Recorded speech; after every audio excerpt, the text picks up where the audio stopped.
Hello, ladies and gentlemen. Alan Oliver here. Now, it has been about 12 days since the last video was posted concerning the matter of the defrauding of the court to steal William Oliver's estate. As you would remember, the main characters are Sean Oliver, Jennifer Will Gabriel, Charlotte Zita Barnwell, president of the St. Vincent and the Grenadines Bar Association, the Registrar of the High Court, Miss Andrea Young, and others. Now, I would continue the story, and hopefully, if I get to a certain part of the story before, let me say, an hour and a half, then I'd give you some update as to the current situation. Okay? But let me just continue the story. As you might remember from the last video, which was two parts actually, and it was named William Oliver Suffering Ends, His Children Begin. And William Oliver Suffering Ends, His Children Begin, Part 2. So we may just assume this video would be Part 3, and it deals mainly, to begin with the stealing of the assets of the estate. So the last video, we got to the point where after the eulogy, and I encourage the listening or viewing audience to go back if you haven't seen those videos. It can kind of give you a better understanding of what's going on. So we had finished the eulogy, and we had explained some of the things that Sean Oliver had said after the eulogy, after the funeral, as to why we're convinced that there was no knowledge of any existence of a will. So I would just go back a bit just so that you could, not too far, just so that you could catch up. So we go from where, after Sean had said that William Oliver's minor daughter would have to go down to the bayside to try to make some money with the fishermen to pay her school fee. And when he was admonished about it, he said that he was just acknowledging the worst scenario. Okay, so let me start reading it.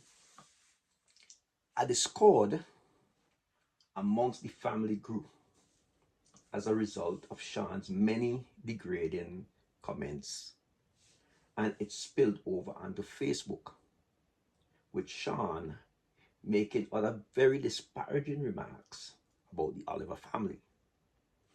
The discord worsened when Sean tried to assume authority over William Oliver's estate by trying to persuade Kenton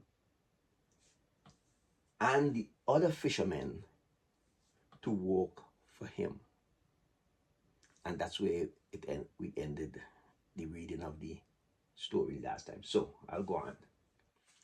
Their refusal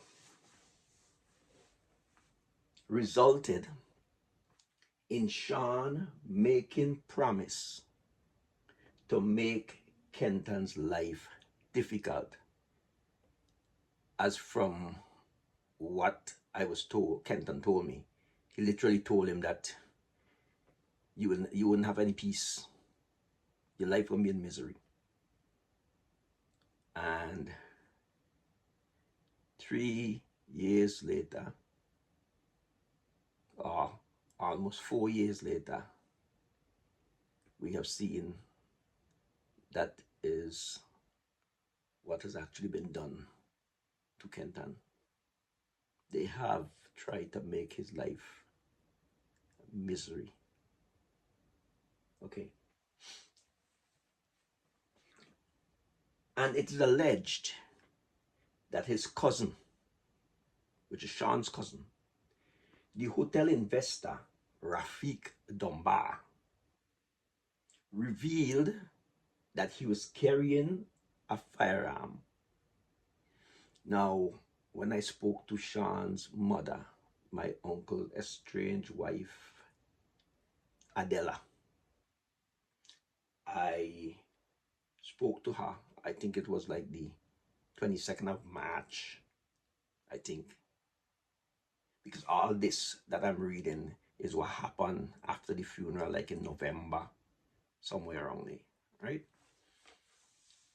But the whole thing had gotten so bad that I thought that, I should try to intervene to try to bring some kind of civility to what I heard was going on and what was brought to my attention that was going on Facebook.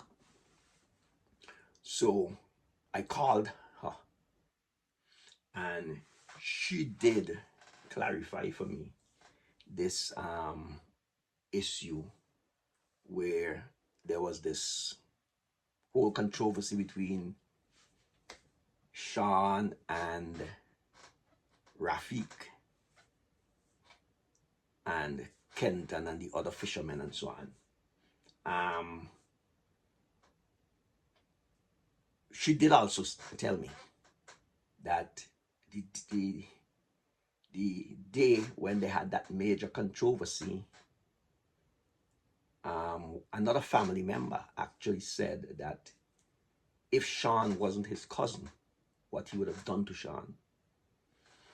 And she did state that the fishermen, if Rafiq wasn't there and he didn't have his gun, that the fishermen would have beaten Sean because they do not know Sean, but they know Kenton.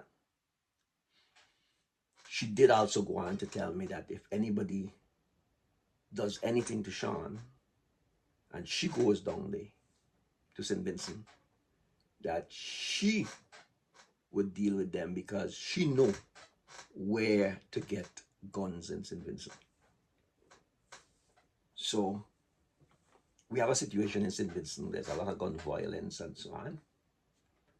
And amazingly, the law enforcement, the authorities don't seem to know where the guns are or where they're coming from.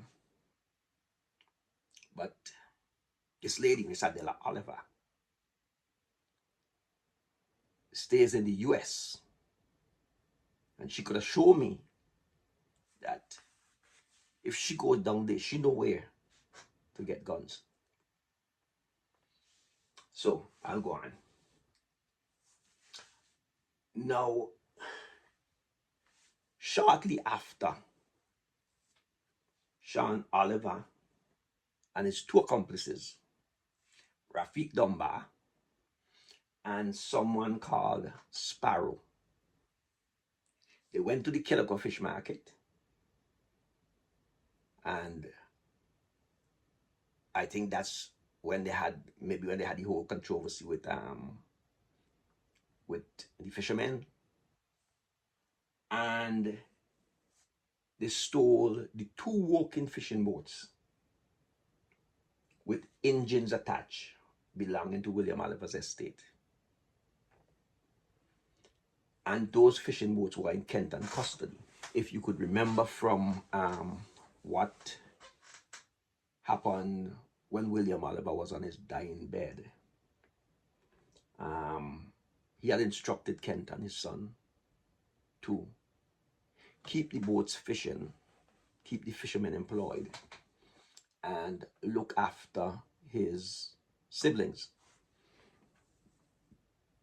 His lawyer, Stephen Huggins, from the law firm of Sanders and Huggins, did also inform him as his responsibilities as trustee of the estate because his father had died and left everything in his hands, right?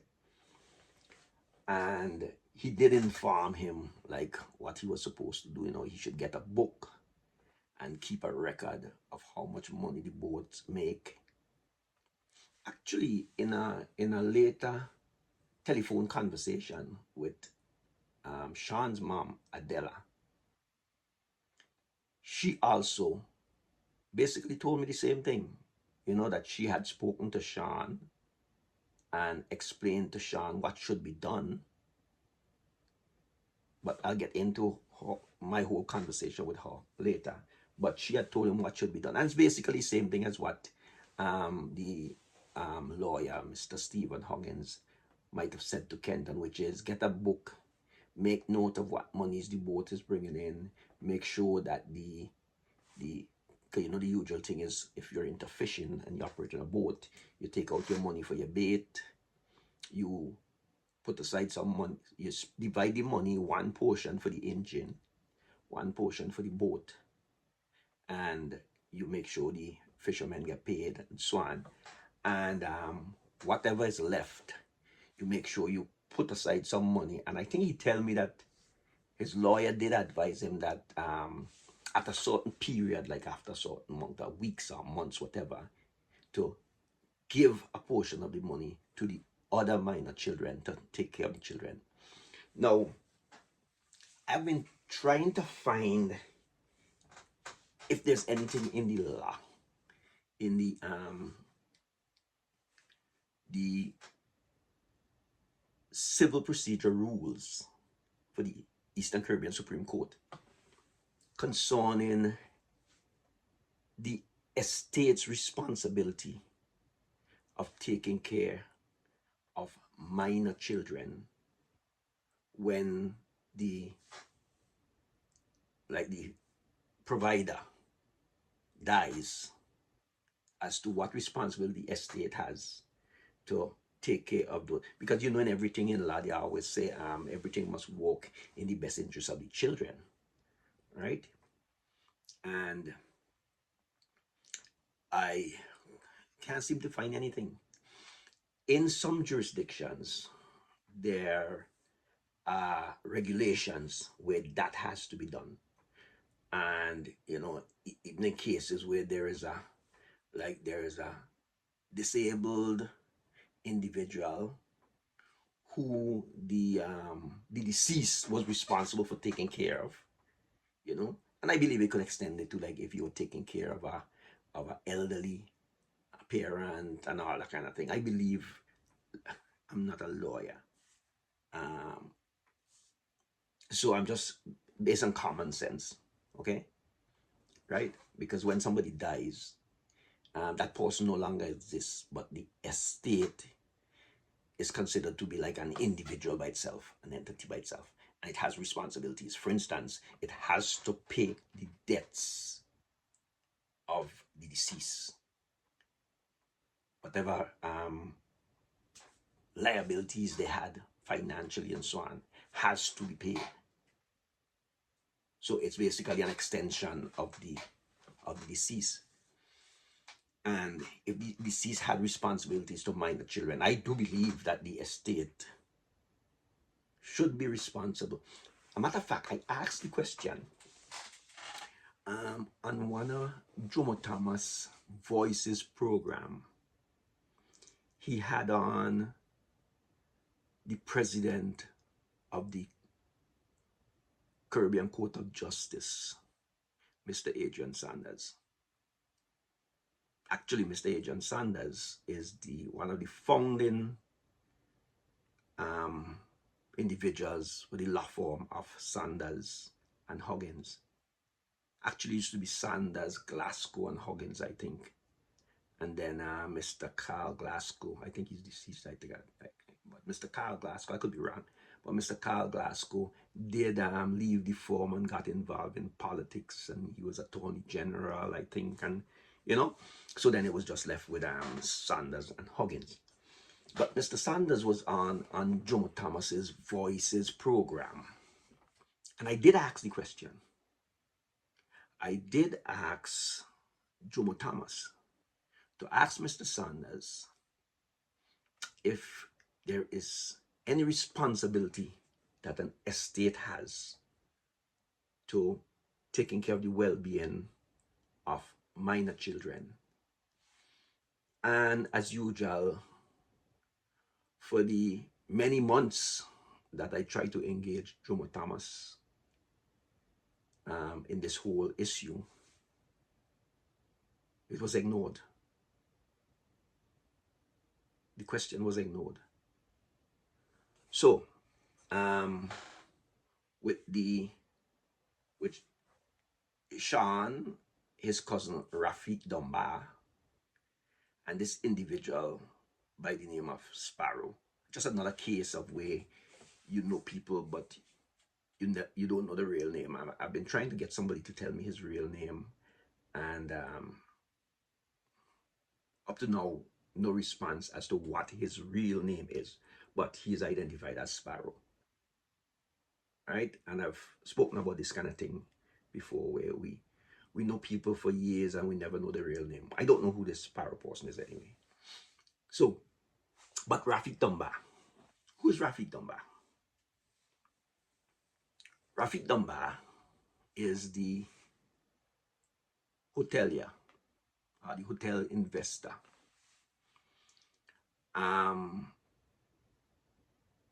One of the hotel investors. They started a multi-million-dollar project in Ratomil called Royal Mills, I think. Okay, and this was supposed to be forget how much story, maybe 11, 12 story residential hotel kind of thing, and it has been going on for a couple of years now. I don't know what the present condition with it, but they also bought that hotel that used to be out at Sardine Point, which used to be Grandview, because it has been changed to Le View. That's the name, Le View. So they also bought that hotel, and that hotel was renovated, and it's up and running. I think his wife used to manage it, I think. And a matter of fact, two incidents that you would remember Rafiq Dunbar from would be, one, he wanted to basically destroy the reef down at Indian Bay to put in a jetty or something, so that his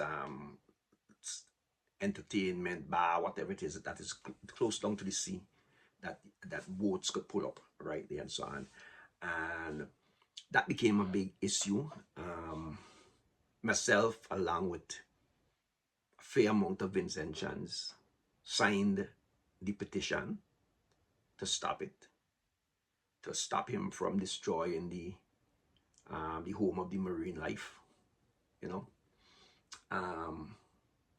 Sadly,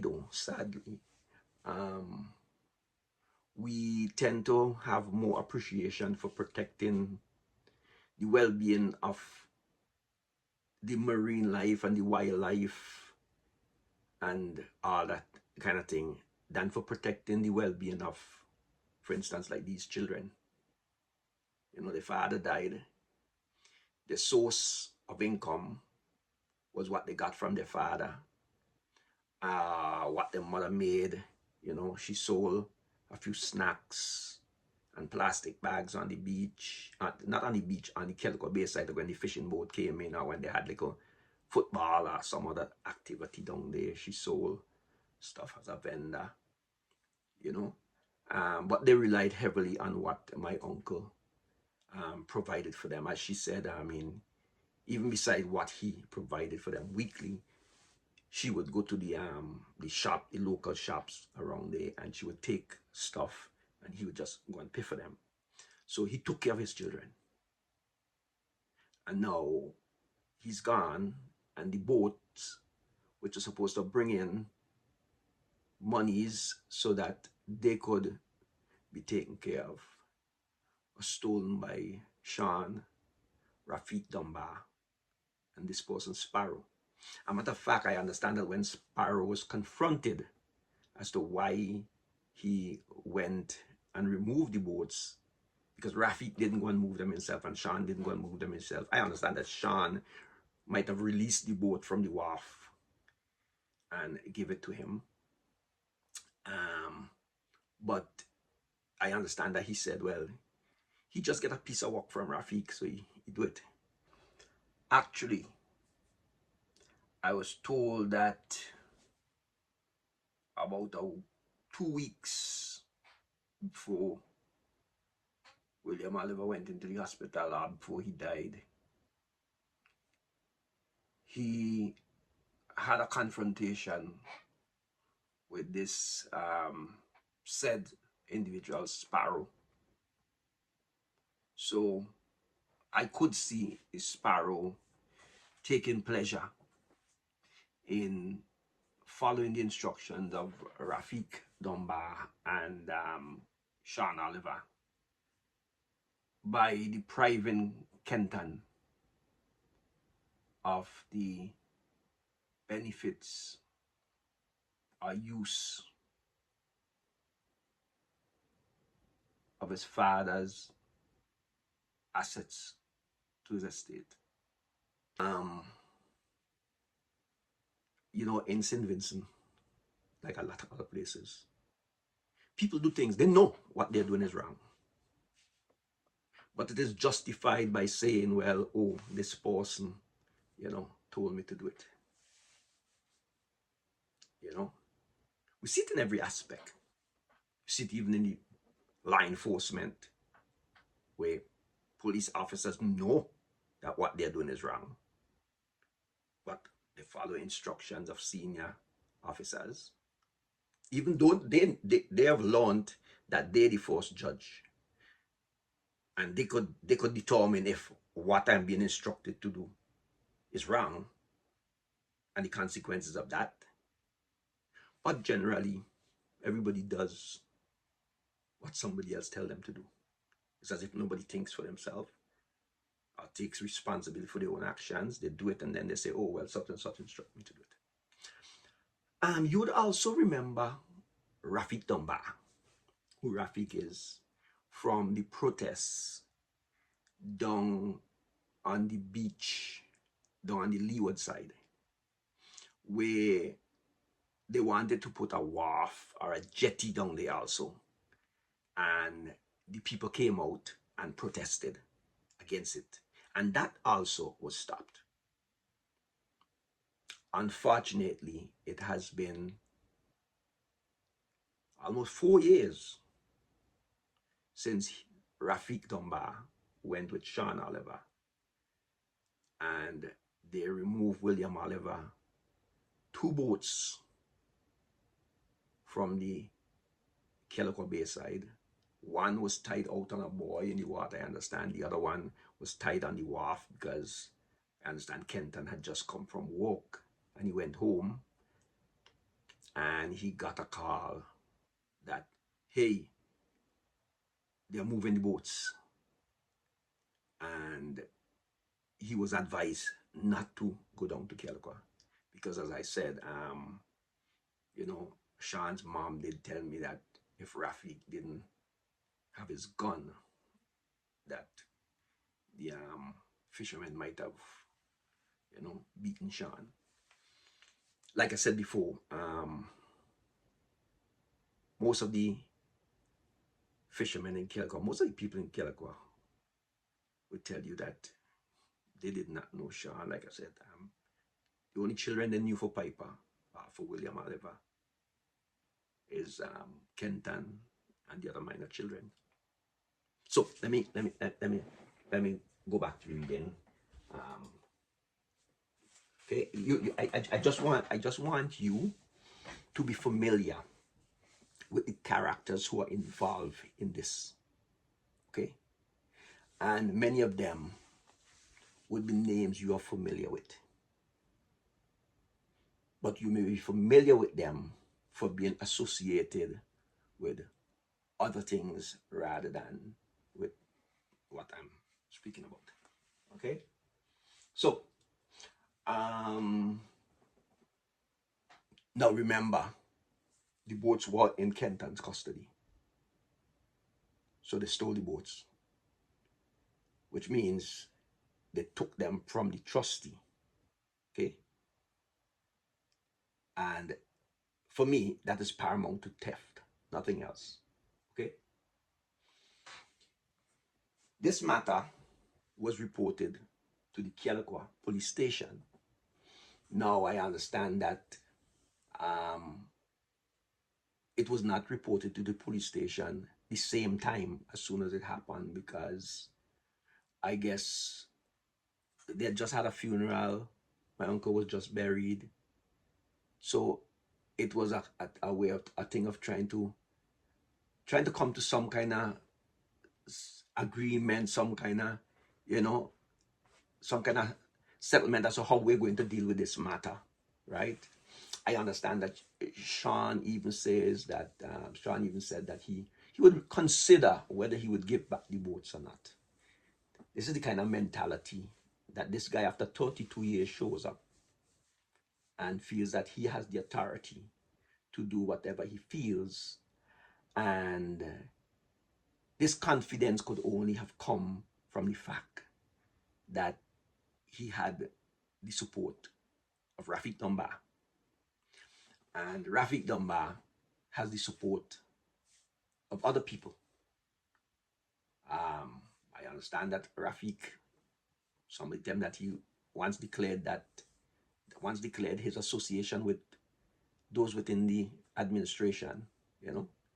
Um, so I guess as far as he's concerned, nobody can touch him, nobody can say anything to him, and he does what he feels like, right? Okay. Now let me tell you about the two boats. One boat was being operated by Kenton and his crew in the task of securing the oil tankers and facilitating the smooth and safe transfer of petrol, which is like propane, aviation fluid, and other products for the operations of everyday activities of Vincentian life. By meeting their obligations to two employers, Rubis and Petro Carib, a job which William had done for decades and had trained his son Kenton to do. The other boat was used for fishing, which employed a crew of 3 fishermen and as a backup to assist the force. Now, you see, a lot of people are not aware of what it takes and who is involved, who contributes to their everyday existence in ways which they take for granted. You see, for decades, my uncle worked with, in those days, I think it was like Shell and so on. But what it did is that when the oil tankers come to St. Vincent, and you know, if you're just driving out of Kingston and you get to Casson Hill and you look down at the Annisvale playing field or whatever, you might see an oil tanker behind the playing field out in the water there, right? If you go down to maybe Lowman's Bay, you might see the same thing happening down at Vinlek, down there where they're supplying diesel and so on for the power for Vinlek. Okay? If you go out on the windward side and you look down in Stubbs Bay, you may also see the oil tanker there, right? So, as I said, when my uncle started having health issues, he started taking his son with him and started training his son how to do his job. So when he died, his son was left with the responsibility. The companies were so pleased with his performance as far as issues like safety and so on. And it's not just like to get the hoses ashore to pump the petrol at the airport to pump the aviation fluid and so on.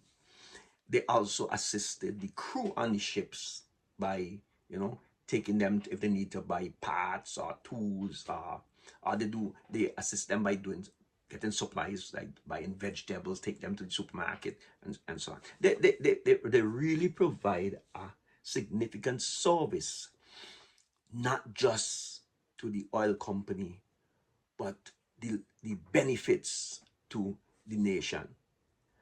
And when you get in your car in the morning and you turn your key and the engine start because there's gas in your tank, you ain't really concerned about how that got there, really.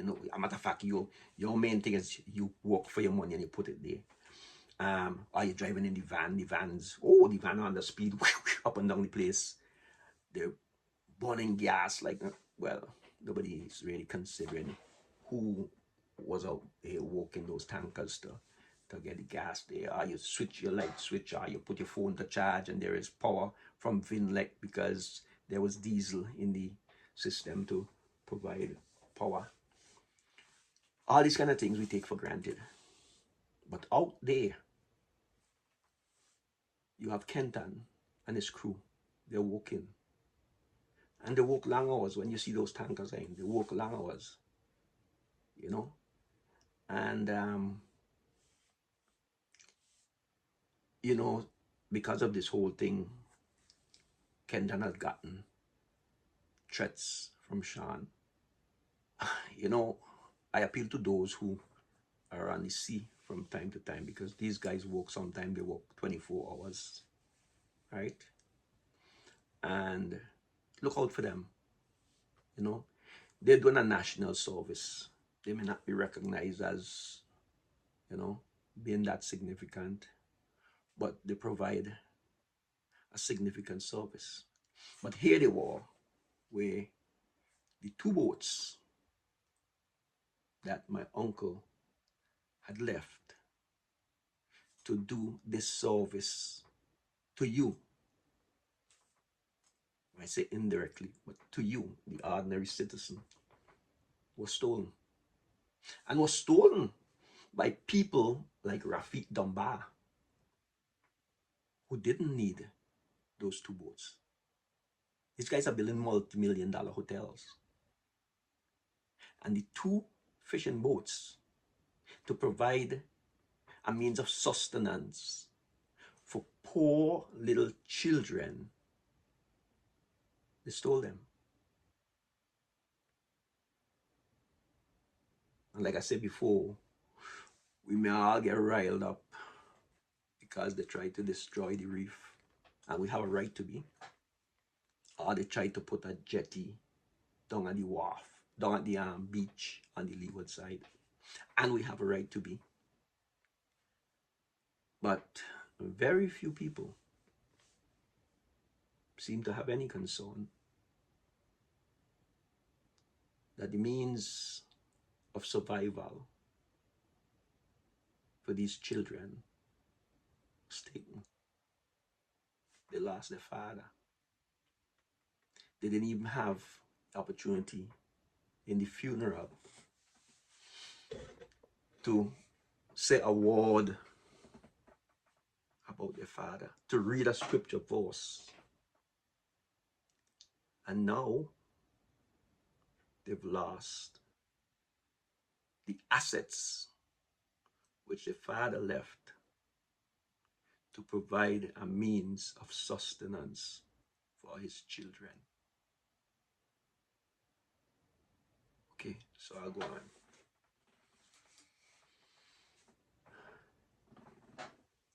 The removal of these boats is clearly a criminal offense, being a violation of the Criminal Code of St. Vincent and the Grenadines 171.298, which is removing boats. I'll show you something. This folder, it has two documents in it: Constitution of St. Vincent and the Grenadines 1979, Criminal Code of St. Vincent chapter 171. Okay, as a people, we need to have these two documents, and we need to know them. There are people in authority who rely on our ignorance of these two documents. They prosper on our ignorance.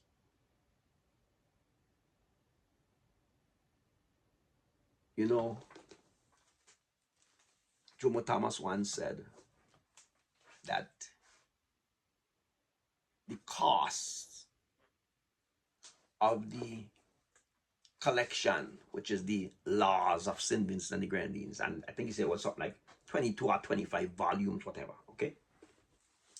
But the cost of it was so high that some lawyers couldn't even afford it. Right? So don't be surprised that in many cases, even the police officers, law enforcement, do not know the law. A matter of fact, their badge and their uniform is what the public is led to believe is the law.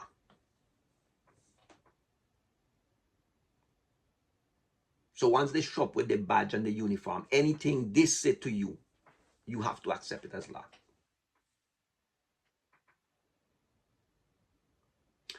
So over the past few years, we have been seeing some individuals, ordinary individuals, putting up resistance.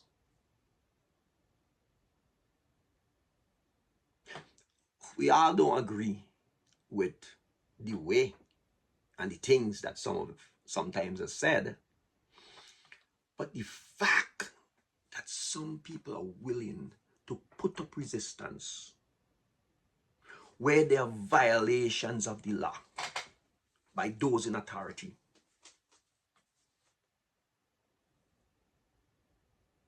could only do good for our nation. Some people have to risk their liberties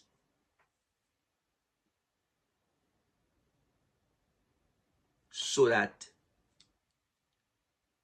things could improve. Some people have to be willing to sacrifice their freedom, their reputation, because the only time the law means something to you is when you're on the shitty end of the law.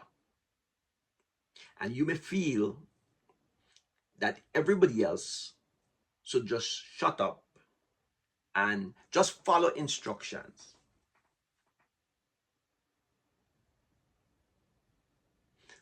Well, I've always been appreciative and grateful for those who are willing to stand up and demand justice.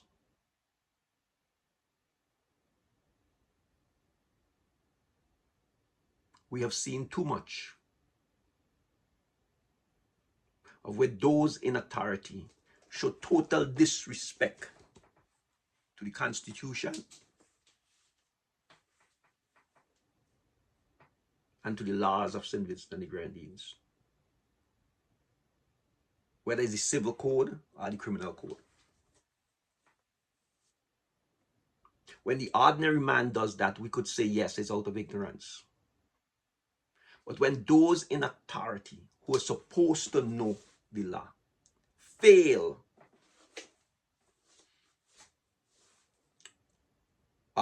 whether through omission or commission, they go contrary to the law. We, the ordinary people, have to defend our constitutional rights. I applaud those out there. Like I say, we all don't agree with the way they do it and some of the things that they say. But everybody has the right to freely express themselves. Our biggest problem when it comes to justice is that we lack team effort. And the reason why we lack team effort is because justice for most of us is determined, our quest for justice is determined by who the unjust party is. You know, they say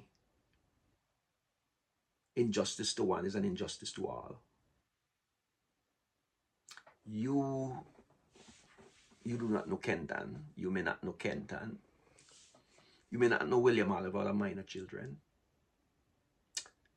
So maybe you might find me irritating if you see me writing stuff on Facebook. Even if you come across this video.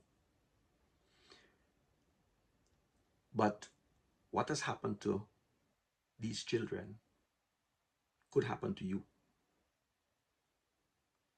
And I know there are cases where it has happened to other people. But some people just don't have the fight in them. Some people feel you need money to do this. I don't have the money, as they say. I'm not close to way to court or money to pay a lawyer. But there are a few of us who are committed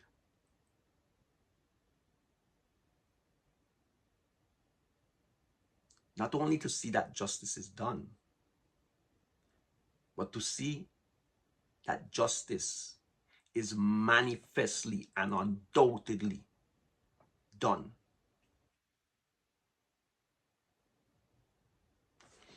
Let me get back to the story before I get sidetracked.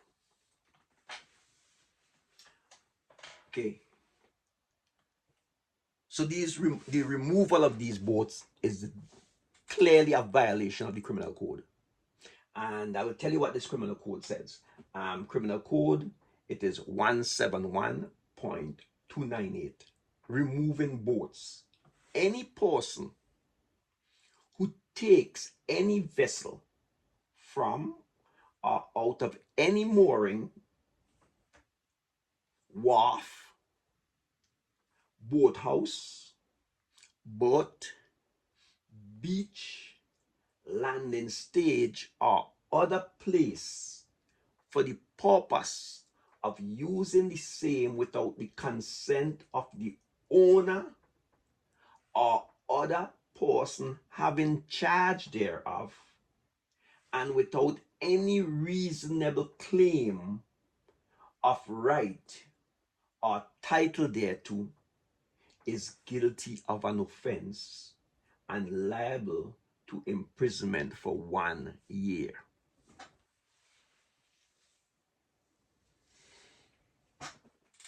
So the 2 fishing boats were stolen. They tried to negotiate to get back the fishing boats, I understand. But Mr. Sean Oliver decides that, nah, I tell you, I'm gonna make your life misery. So what happens with those 2 fishing boats gone is that Kenton still has obligation to work these oil tankers. So what he has to do now, he has to start renting boats from other fishermen.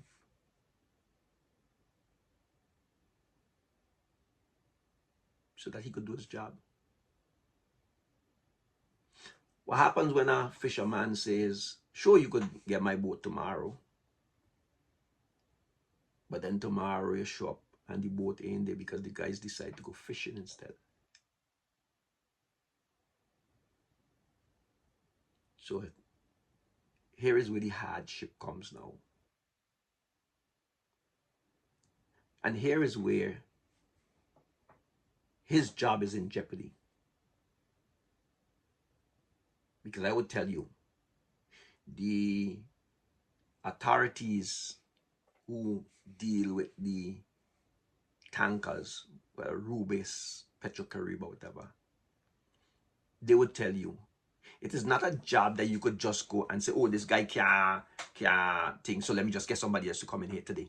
Just pick somebody out of the blue just to come and do this today. It's not that kind of thing. He has to get out there to get that job done.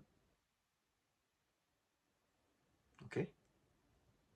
So he had to start renting boats from other individuals. So William Oliver is gone. His funeral was stolen. And now the assets, as in the boats which he left to feed his children and to provide employment and to make sure that the needs of the nation are met as far as energy is concerned. When you go to Argyle International Airport to get on a flight, if that flight was refueled in St. Vincent, know that these guys were involved in providing that service. Even more basic needs like making breakfast, lunch, or dinner. When you turn on your stove and you strike a match, or you ignite your stove and lights because there is propane if it's a gas stove, know that Kenton and his crew played a part in making that possible. They're out there doing their job when it is required. Okay. I was informed that the matter was later reported to the Kellicott police station, and I think it maybe a couple days after the boats were stolen, because they were trying to see if you could. Okay. Now, I was informed that during the police intervention, Sean was asked to report to the station, where he presented a document to the police bearing the name Jomo Thomas, or the name of the law firm Jomo Thomas Chambers, and claimed that everything was left to him by William Oliver, and that Kenton was not William Oliver's son. Now I understand that when Sean presented the document to the police officer, I understand that there were 2 police officers there. One, I think, was there, but he wasn't on duty or something like that. Okay? But the other officer is the one who spoke to both Kenton and Sean. I understand that when Sean presented the document to the officer, he held the document and he said, "Oh, this is from Jomo Thomas. You know this is a fraud. Nah, this can't work. Nah, you know I could arrest you for this right now.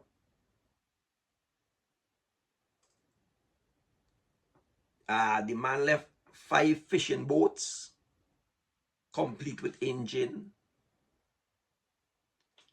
And I understand he read a few things off of the document. I'm only repeating it as it was said to me. Okay? I did not see the document. I have made effort to see if we could get to see what document it is. Well, if Sean Oliver presented a document to the police that the police declared that the document was a fraud, what by law was the police supposed to do? I would figure that the police, first of all, would make a copy of that document.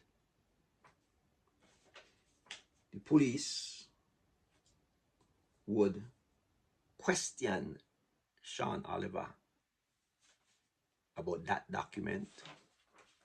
The police would even contact Mr. Jomo Thomas if it was just saying that it came from Jomo Thomas, or if it said it came from Jomo Thomas Chambers. The police would contact Mr. Jomo Thomas or Miss Zita Barnwell, whoever is at Jomo Thomas Chambers. But none of that was done. The police then sent an officer or officers along with Kenton down to Rafiq's boatyard. That boatyard in Villa Kellequoddy, right before you go over the bridge. It used to be Howard Marine. Well, somehow it's Rafiq Dunbar who is operating it now.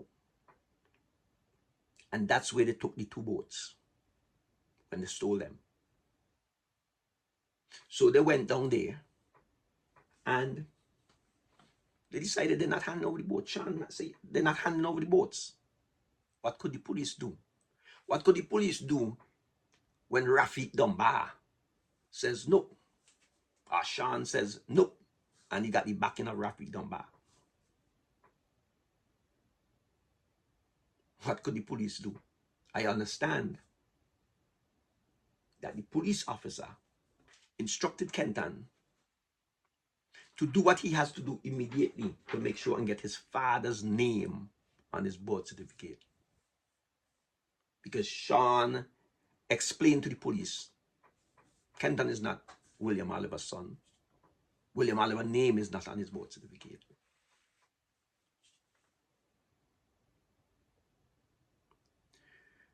The police officers at the Kellequoddy police station, if you've been there for not too long, you basically, if you're trained properly and you're vigilant, you would know basically everybody in the around the community, especially down on the Bayside. Okay? You would know William Oliver. You would know if he has a son down there that goes fishing and does his job and so on. You would know that, son. So now Sean and Rafik, they have decided that they are not handing over the boat. Okay? So let me go back to reading. I understand that when the police officer told Sean that this is a fraud, I could arrest you for this, that Sean told the police officer that the original document was in Canada and it would be in his possession soon.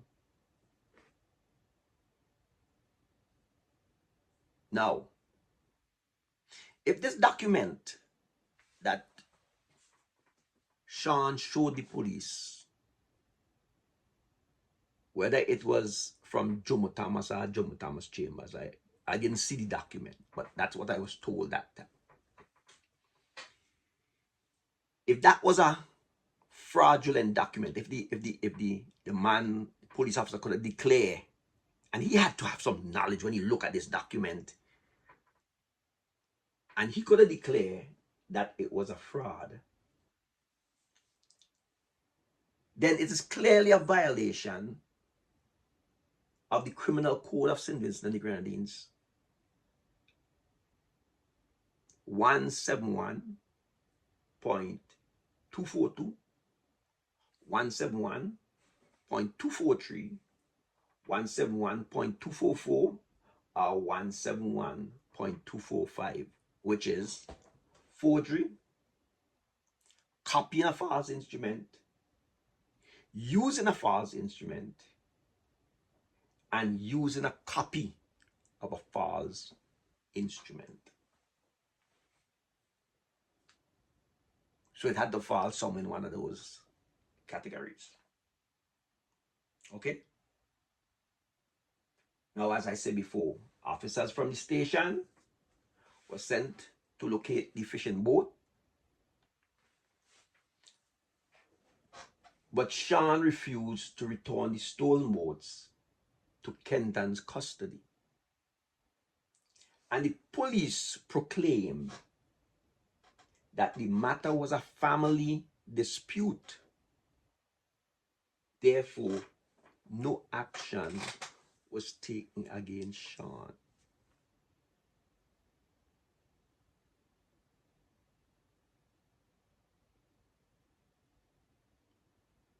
So this guy shows up from Canada. The police don't know him. The fishermen, them don't know him.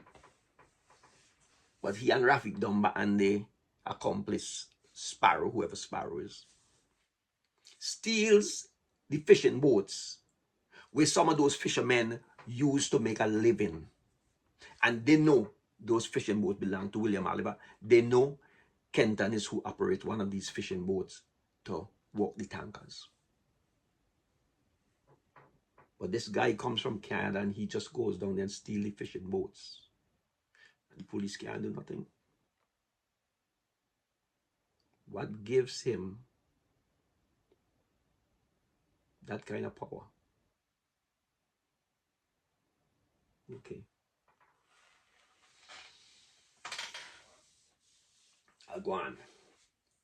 The officer, however, advised Kenton to have the matter addressed in relation to having his father William Oliver's name inserted on his birth certificate.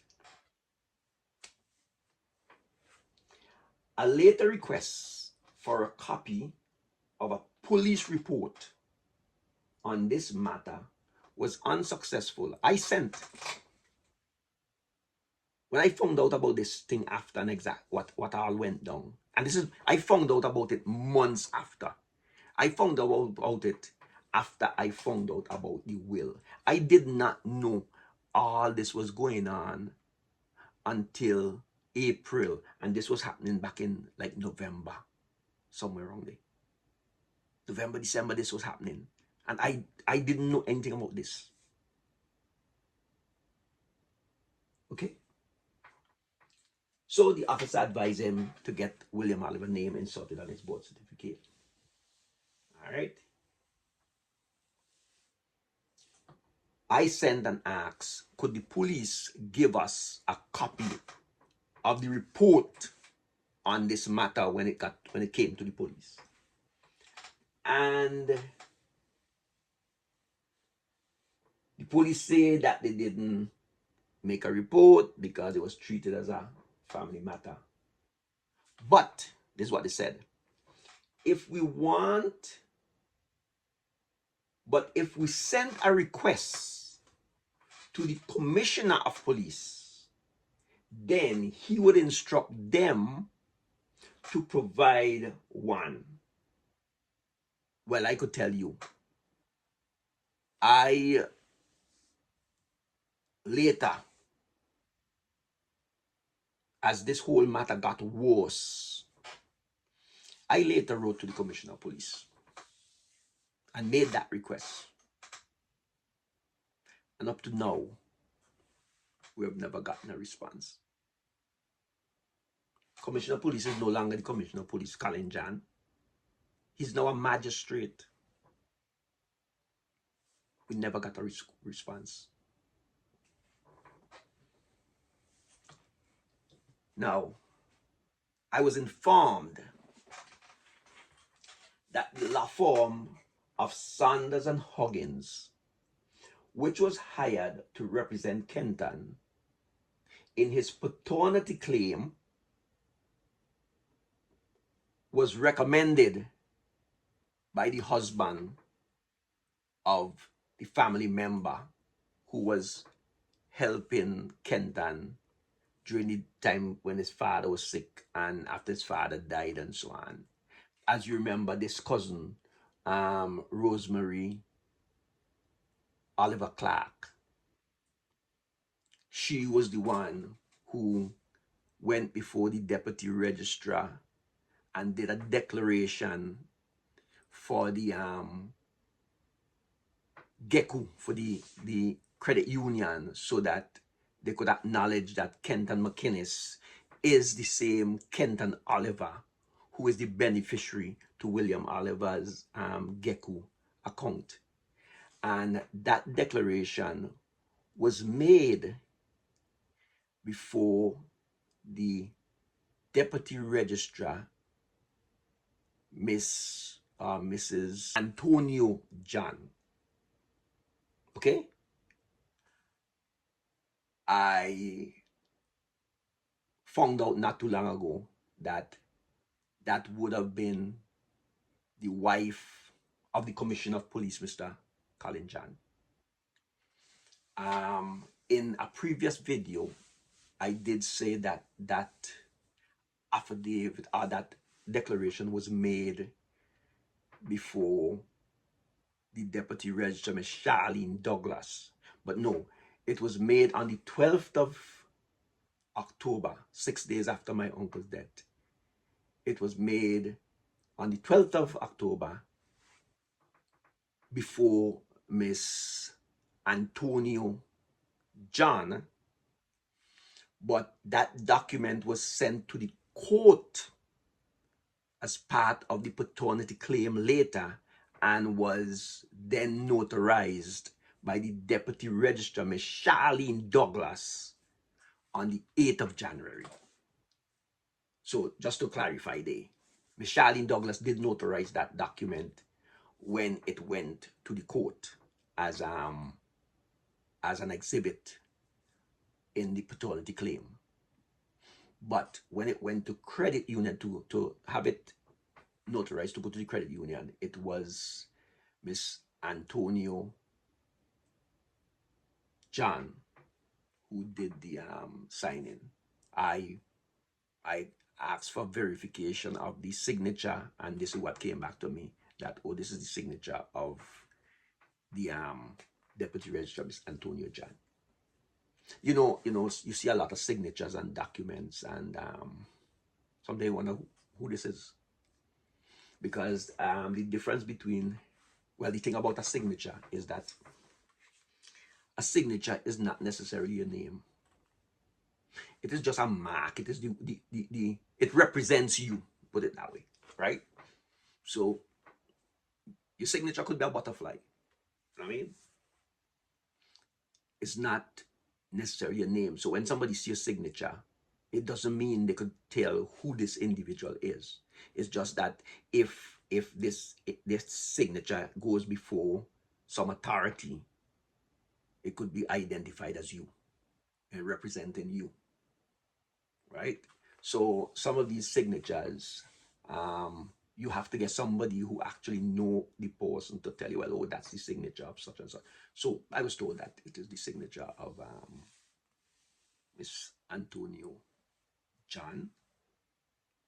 I'm not too sure if it's still the farmer commissioner's wife, ex-wife. I really don't know what is the current relationship. Somebody could comment in the comment section of this video and kind of help me to understand who people are. I mean, I'm living in Canada, right? And possibilities of me going back to St. Vincent anytime soon is gonna be real rare, because, well, I explained already my situation for my own security, and that's why I'm concerned about the security of family members and so on. And we have to be prepared to do what is necessary. There's this thing that they always say that everything is 9 days dark. In St. Vincent, everything is 9 days dark. Okay? Our attention span in dealing with issues seem very short. We can't stay focused on an issue for too long. Next Monday morning is a different issue we want to deal with. We forget about this one. No matter how grievous it is today, next Monday we deal with something else. I have been talking about this and writing about this for almost 4 years now, and I'm not prepared to stop until justice is found.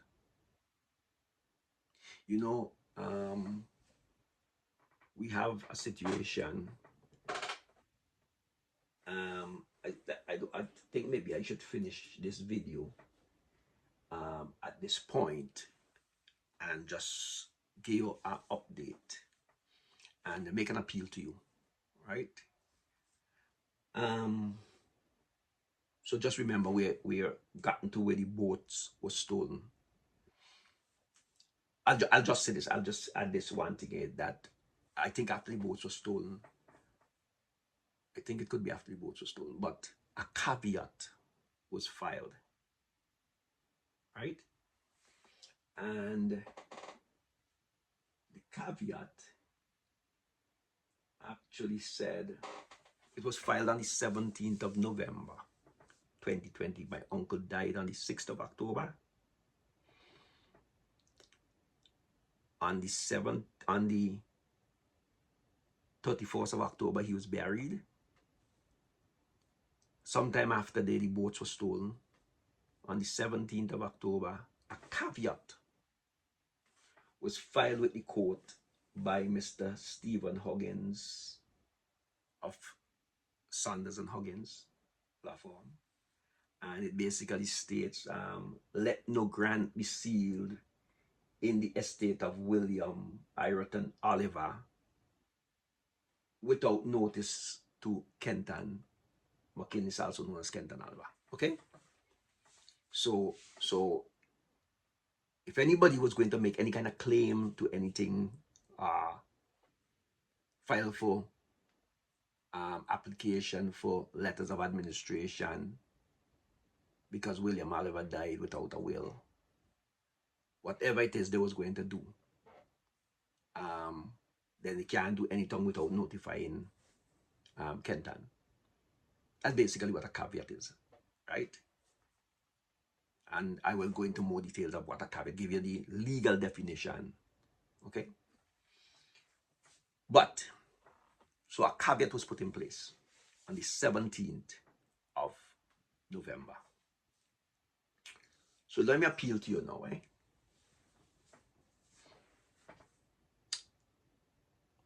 I try not to get too emotional, but I'm a Vincentian. And to some extent, we are known as people who are very animated. We talk with our hands and we point with our mouth. We even talk with our eyes, you know. We're very animated. I mean, some people criticize even the children when they dance and so on, right? But as a people, we express ourselves physically, right? I've had an occasion where I was in a discussion with somebody and the person actually told me to stop assaulting them. All I was doing is, so I hope you bear with me, right? But I'm appealing to you to please follow this story. I have released about 5 videos so far, and I don't know who I'll see in them. Sure, I check, and sometimes you might see like 100 and something people, 100 and something views. Okay, you may see like 4 likes, you may see 1 comment, but I trust that that people in the general public are looking at these videos, because what I am basically fighting for is justice for my nation, for my people, not just my family. We have an election coming up, and regardless to how the election goes, you may find, as in every other election we had in recent times, somebody claiming that the election wasn't fair, an activity at a particular polling station wasn't above board, and they're appealing to the court to deal with these matters and so on. Okay. We must remember that there are 3 branches to the government. You know, a lot of people tell you that the opposition can do nothing because they're not in government. The opposition is in government. There are 3 branches to the government. There's the legislature, which involves all elected parliamentarians. There is the executive, which basically prime minister, ministers, and all these other people. And then there is the judiciary. For me, the most critical is the judiciary, because where the other 2 fail, where the other 2 go or choose to go the wrong direction, the judiciary is what we rely on to hold things together. The judiciary is what we rely on to give life to these documents, the Constitution and our code of whether it's criminal or civil code or whatever, right? Within the judiciary, they have their own codes, right? Judicial codes of conduct. So, now, as we go further into this case, this matter, I will show you where we must be concerned for the actions of judicial officers, not just unscrupulous attorneys in this matter, but judicial officers. One such judicial officer is the registrar of the High Court.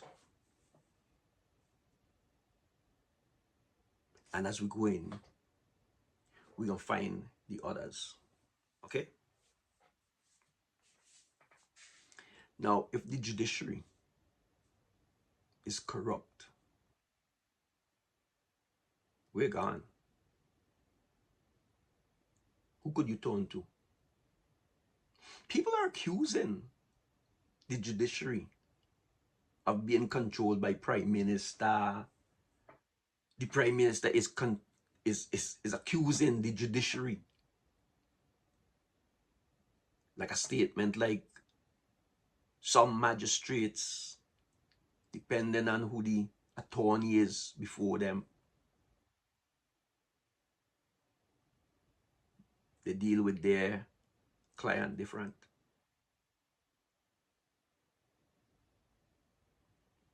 There's certain ethical standards that the judiciary has to operate under. And in a video later, I will deal with and I will show you what the judiciary thinks of the judiciary and what the judiciary thinks of lawyers. Now, a lot of lawyers and friends and associates, colleagues of Zita Barnwell, Jomo Thomas, and others have been after me for years, trying to convince me that Facebook is no place for me to be bringing this matter. I should take this matter to court. Okay?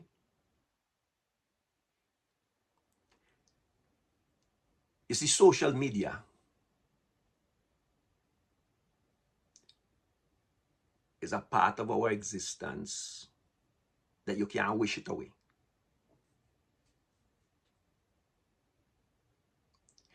The court, law enforcement, embrace social media. They use social media to get their notices across, their messages across, and so on. Law enforcement use social media.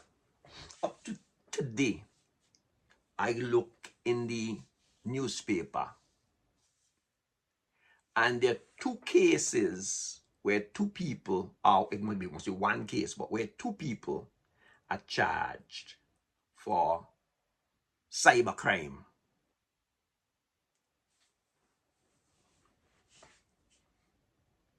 Depends on what you say on social media or what you display on social media. The police come knocking at your door. And I'm sure the public knows this has happened more than 1 or 2 times in St. Vincent and Grenadines. Van drivers have lost their license and so on because somebody posts a thing on social media where they would have been speeding and so on. Well,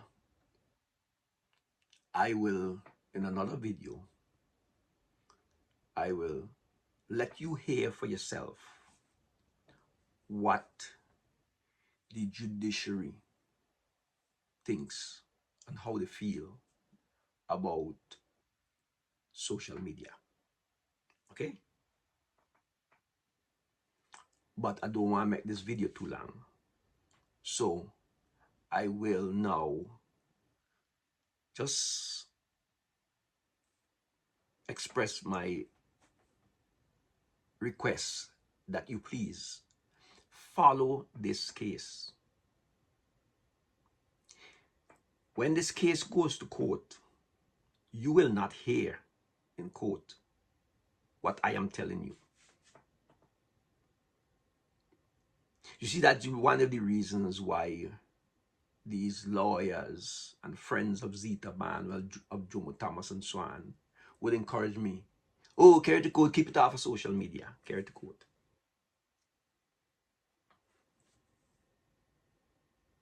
Because there are certain things that they don't want you to hear. So let me give you the update. On the 12th of January, which would have been actually William Oliver's birthday, right? Um, uh,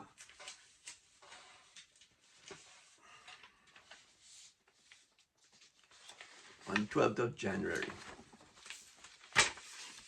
okay, filed with the court. All right. And it reads, in the matter of our posthumous application for a declaration of paternity by Kenton McInnes, also known as Kenton Oliver, for the insertion of the name of William Oliver as father on the birth certificate of Kenton McInnes. Okay? This is a public document. Any document filed with the court becomes a public document. If you want to verify that without going to ask somebody, just take up your newspaper, right? And you will see notices in the newspaper. A lot of people now making applications for possessory title of lands. And then you have other situation where people are filing for probate, letters of administration, and so on. And these are all public. That once it goes before the court, it becomes a public document. Okay. So, we have had a refiling for a posthumous paternity claim for Kenton McInnes to get William Oliver's name on his birth certificate. The first one, you're going to hear about what happened to that. Okay. Second thing is, we have a second application, and this was filed on the 6th of February. Okay? On the 6th of February. And again, this is in the matter of an action against the administrator of the estate of William Oliver, deceased, for an order revoking a grant of letters of administration with a will annexed in the estate in accordance with part 68.3 of the Civil Proceedings Rule 2023. Okay? And in this one, you have the claimants being Kenton McInnes and the other two minor children, and the defendants in this claim being Sean Oliver, the registrar of the High Court. I don't know if she's back on the job yet, if they've found her and she's back on the job, I don't know. And the Attorney General. Okay? So, I just want to let the public know that, yes, we have made an effort to get the matter before the court. Okay? And these were filed since January or February. But here the thing, this is an order which is to tell Sean Oliver. I guess one might have been sent to the registrar and one might have been also sent to the Attorney General, I guess. Like I said, I'm not a lawyer, I don't know. But this is an order to let Sean Oliver know that you have to appear before the court to answer, since the court gave you probate for William Oliver property as administrator, then you have to answer at the court for these two matters. Okay? The thing is, This matter was made on the 19th. This order was made on the 19th of April. All right. And it was before Her Ladyship, the Honorable Justice Goethel Tom. Okay. So the Honorable Justice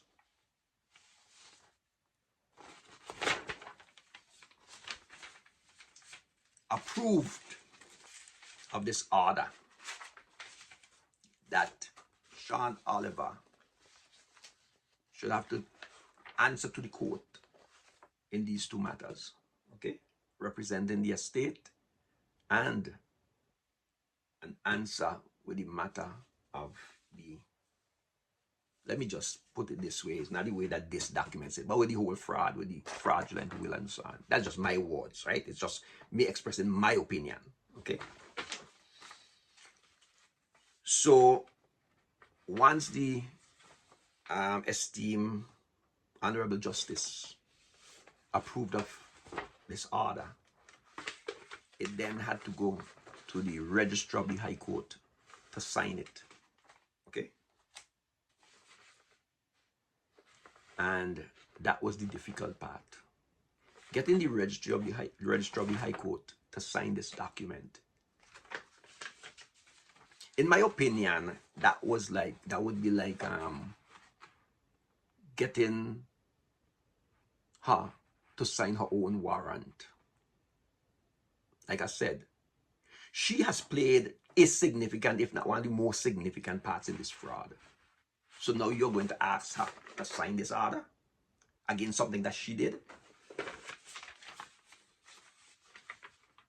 We have a habit of requesting the police to investigate the police. Every time there's a complaint against the police, you have to report it to the police, and it is always under investigation.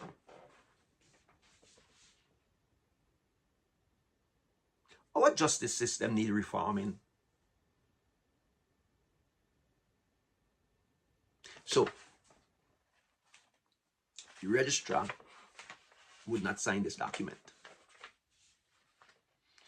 So the authority who is working on this says to me, I don't understand why she wouldn't sign it. And I say, I understand why she wouldn't sign it. The next thing is, the register cannot be found. And you would have heard me mention this earlier. This is since April, right? And the registrar could not be found. Okay? Says she on an extended leave. Nobody knows what she did. I am asking other lawyers, could you tell me where is the registrar of the High Court? Nobody knows where the registrar of the High Court is. People are saying they have documents that needs to be signed. That the registrar has to sign these documents. Divorce documents, all kind of documents, that the divorce decree and all kind of thing. But can't find the registrar to sign it, to sign them.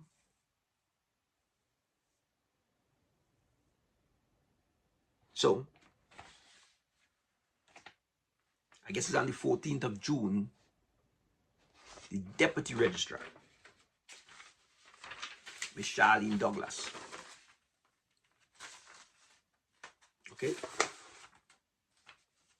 signs it. Now the reason why this document had to be gotten is because Sean Oliver is in Canada. And I'm telling you all this because I want you to understand how the system works. Because sometimes we judge situations out of ignorance. Okay? And I am trying my best to help, maybe educate is not the right, but enlighten the public. And I trust and I hope that if there's any information that I am giving that is not correct on legal matters, that there are members of the legal fraternity who they don't have to, if they don't want to correct me publicly, but they could send me private message and say, hey, Mr. Oliver, Papi, whatever you want to call me, idiot, you know, whatever you want to call me, right? You got that wrong. Okay? So this had to be signed. We had to get approval. You see, if Sean Oliver was in St. Vincent, it would have been an easier thing, right? But I was asked to verify Sean Oliver's address, and I couldn't verify his address because the only address that we have for Sean Oliver is the address that Shoreland Zita Barnwell put on the documents that she presented to the court. So, to solve Sean in Canada, it means you're solving him out of jurisdiction, which the jurisdiction of the Eastern Caribbean Supreme Court. So, the Honorable Justice had to approve of it. So, it eventually was signed by the Deputy Registrar, Miss Charlene Douglas. And we had to hire a process solver to solve Sean here in Canada.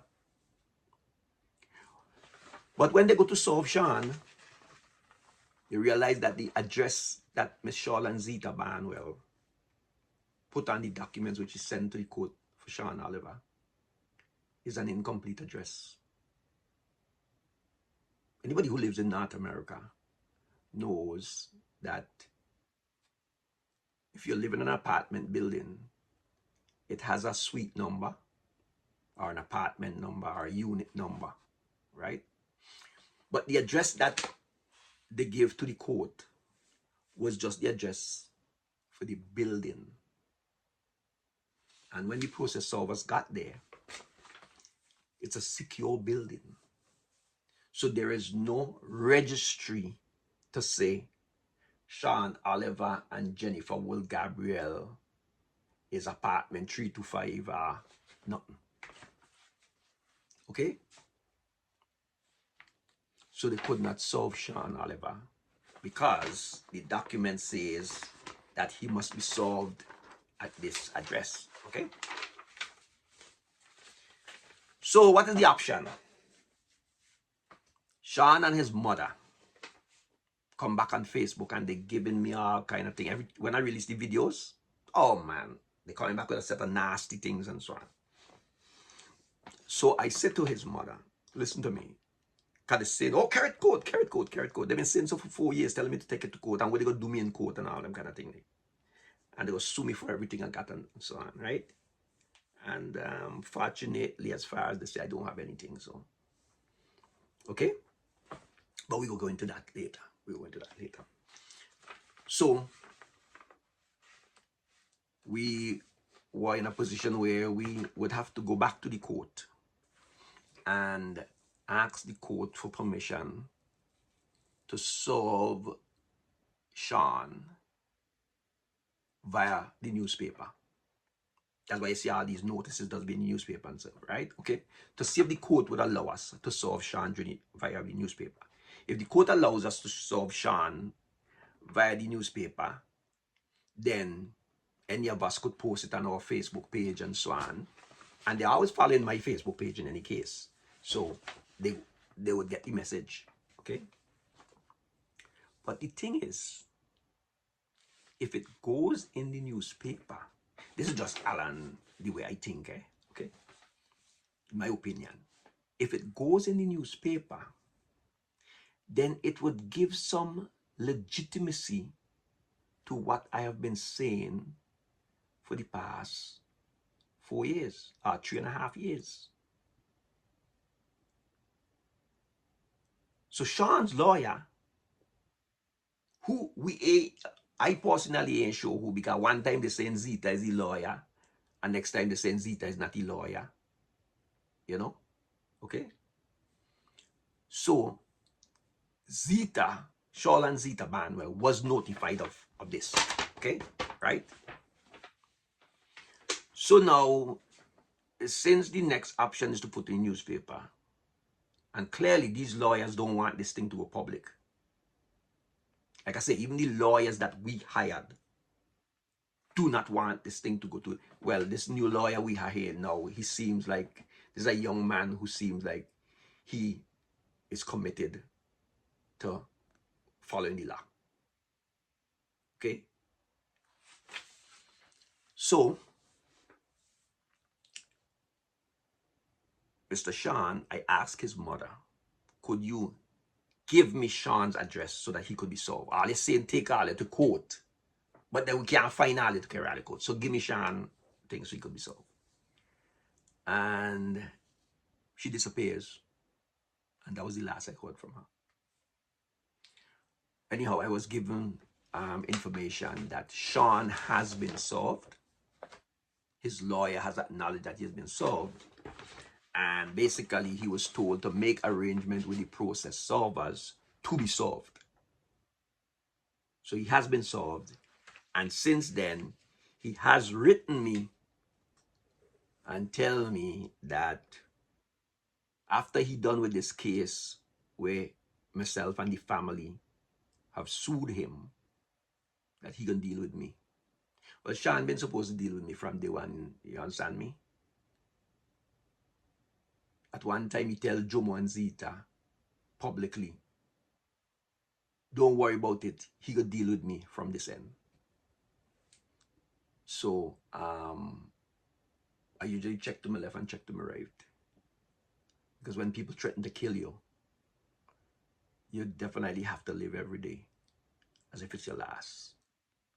You have to give thanks for every moment you have to enjoy, even the moments that you don't enjoy, but at least it's a moment that you get to live, right? I don't make my path straight, so, you know. The worst thing that could happen is that I die before this matter is dealt with. So that's just the update. I wanted you to know that, yes, we have taken the matter to the court, and I will try my best. There's a court date set for the 26th of November. So I am asking you to follow the case. Follow this. Follow me telling you the story, because like I said, there are things I would tell you that you will never hear it in court. Okay? And it's all in your best interest. As I said, it's not just all of us thing.